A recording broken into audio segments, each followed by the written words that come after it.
मैं 31 years old एक doctor हूँ जो कि कोलकाता के RG Kar medical college and hospital में पिछले 36 घंटों से काम कर रही हूँ। इसमें हमें डे नाइट हॉस्पिटल के अंदर ही काम करना होता है और बाकी जितनी भी चीजें हैं वो यहीं पे करनी होती है। बावजूद इसके कि यहाँ उतनी फैसिलिटीज है भी नहीं। नॉर्मली ये चीज इतना मुश्किल नहीं होती है, पर आज मेरे साथ कुछ ऐसा होने वाला था जिसकी कल्पना ना ही कभी मैंने की थी और ना ही मैं कभी करना चाहूँ। अपना काम खत्म करके मैं रात को अपना खाना खा रही थी। अपना खाना खत्म करने के बाद यही कहूँ कि मैं अपना आखिरी खाना खत्म करने के बाद मुझे थोड़ी थकान महसूस हो रही थी, तो मैं पास के एक रूम में आराम करने चली जाती हूँ। रात की 3 बजे मेरी आंख लगती है, तभी दरवाजे से कुछ लोगों के आने की आवाज सुनाई देती है। उस कमरे में मैं अकेली थी और मैं अभी भी नींद में होती हूँ। जिसके बाद उन लोगों ने मेरे साथ जो किया वो शायद मैं पता न पाऊँ। मैंने खुद को बचाने की बहुत कोशिश की। मैंने बहुत चीखा चिल्लाया, पर वो सारी चीजें व्यर्थ हो गई। मेरे साथ ही कई घंटों तक किया गया और उसके बाद जब दरिंदों का मन नहीं भरा तो मुझे इतना मारा गया कि मेरे शरीर के हर एक अंग से खून बहने लगी। ये चीज कई घंटों तक ऐसी चलती रही, पर मुझे कोई बचाने नहीं आया। मेरे गले को दबाया जाता है, मुझे इतना मारा जाता है कि मैंने जो चश्मा पहना था वो भी फूट जाता है और अंत में मेरे टांगों को चीर दिया जाता है, जिससे इतना दर्द होता है कि मेरी।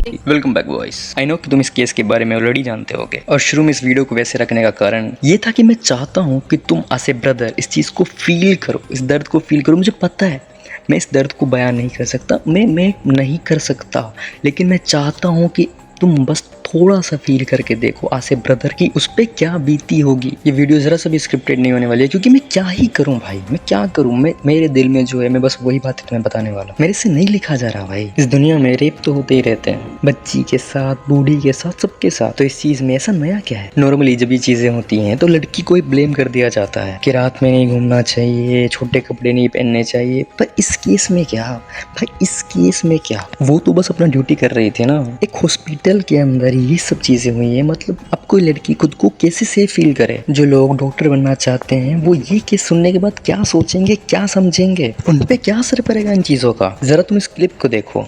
बॉडी ऑफ द गर्ल जिसके मुंह में खून था, शरीर में कोई कपड़ा नहीं था, पैर दोनों राइट एंगल में मिला गया, एक पाँव बेड के इस तरफ, एक पाँव बेड के इस तरफ मिला गया।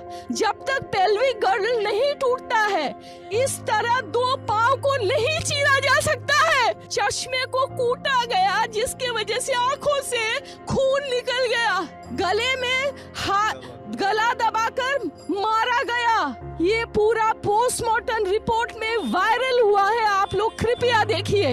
I promise you that not a grain of the words I utter today is a lie.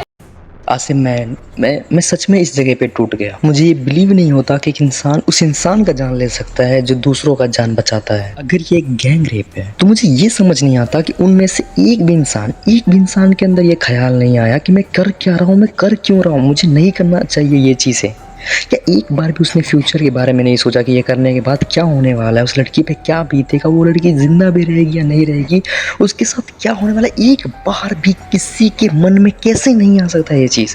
इंसान कितना ज़्यादा गिर चुका है कि इसको हवस के अलावा कुछ दिखाई नहीं देता है। आज ये चीज़ काफ़ी तेज़ी से फैल रही है और उतनी ही तेज़ी से ये चीज़ फैलना बंद हो जाएगी। कुछ दिनों बाद इस चीज़ पे भी लोग बात करना बंद कर देंगे, इस चीज़ से मूव ऑन कर जाएंगे और फिर से एक ऐसा नया केस आएगा, फिर से सेम चीज़ होगी, फिर से ये सारी चीज़ें होती रहेंगी, इस पे वीडियो बनेंगी, इन पे लोग प्रोटेस्ट करेंगे और सेम चीजें बार बार होती रहेंगी। तो क्या करना चाहिए, लो स्ट्रॉन्ग कर देना चाहिए? नहीं, क्योंकि इससे लड़कियां भी फायदा उठाने लग जाएंगी। अगर मैं सच कहूँ तो ऐसा होता है, इससे बेकसूर को भी सजा मिलने लग जाएगा। और वैसे भी गवर्नमेंट तो बस नाम की है, कुछ करती तो है नहीं। अगर ये ना कर सकती है तो एटलीस्ट इतना तो करे कि जब दिख रहा है कि किसने ये चीज किया है एटलीस्ट उसे मार दिया जाए, ताकि बाकी लोग इसको देखे और डरे। जो डरे इस चीज को देखे कि अगर वो कोई ऐसा चीज करे या फिर करने का सोच रहा है तो उससे क्या होगा, उसे कितनी बेरहमी से मारा जाएगा। सच कहूँ तो आज के इंसान चुद गए हैं, लिटरली चुद गए। पहले के टाइम अगर कोई लड़का ऐसा करता था तो उसे छेड़ना कहते थे, और आज अगर कोई ऐसा कहता है तो उसे एक फनी कमेंट कहते हैं। इस पे मैं एक ऑलरेडी वीडियो बना चुका हूँ जिसमें